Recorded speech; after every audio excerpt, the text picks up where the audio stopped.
আটকের চরের খুব সুন্দর একটা দৃশ্য আসলে ভিডিওতে দেখতেই পাচ্ছেন। নদীর পাশে আটকের চর, এখানকার কাশবনের ফুলটা বিখ্যাত। চলুন সম্পূর্ণ ভিডিওটা দেখে আসি। আসসালামু আলাইকুম ভিউয়ার্স, আশা করি সবাই ভালো আছেন। আমরা খলিলপুর থেকে আটকের চরে রওনা দিলাম যাওয়ার উদ্দেশ্যে। আমরা এখন রাজবাস্তা মোড়ের আগে আছি, কিছুক্ষণের মধ্যেই বাইপাস সড়কে চলে গেলাম।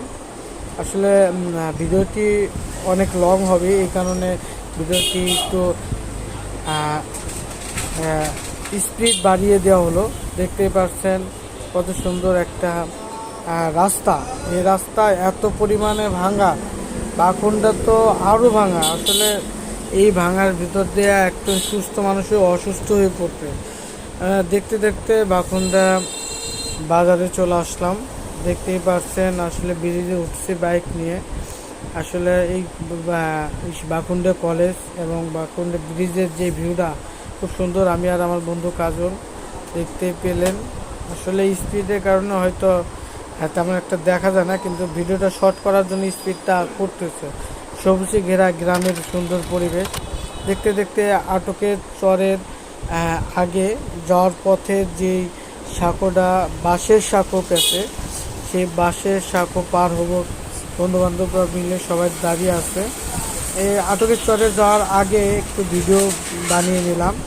তারপর দেখতে পাচ্ছেন আটকের চরে যাওয়ার আগে সুন্দর একটা ব্রিজ। তারপর হাঁটতে হাঁটতে যাচ্ছে মোটামুটি 2 থেকে 3 কিলোমিটার ভিতরে আটকের চর।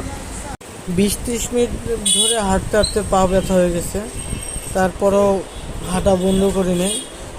আসলে সবাই মিলে ক্লান্ত। কিছু সুন্দর উপভোগ করতে গেলে অবশ্যই একটু কষ্ট হবে, কিন্তু ওখানে অনেক জায়গায় দেখলাম ডি ব্লক, সি ব্লক, বিভিন্ন ধরনের ব্লক লেখা। আমার বন্ধু রাহিম আসলে আমরা মোটামুটি 10-12 জন চিপস নিয়ে গেছে 3টা, একটা পানির বোতল, আর সাথে অন্য কোনো কিছু নাই। মুরব্বি সালাম দিলাম, মুরব্বি বলল ওয়ালাইকুম আসসালাম, আমাদের এলাকা আসার জন্য আপনাকে স্বাগতম। যাই হোক, পরে স্বাধীনের সাথে একটু ভিডিও, স্বাধীনও খুব সুন্দরভাবে ভিডিওটি উপভোগ করছে। আমাকে রাহিম ভাই দেখুন চিপস কিন্তু পড়ছে না, বাচ্চাদের সাথে একটু দুষ্টামি।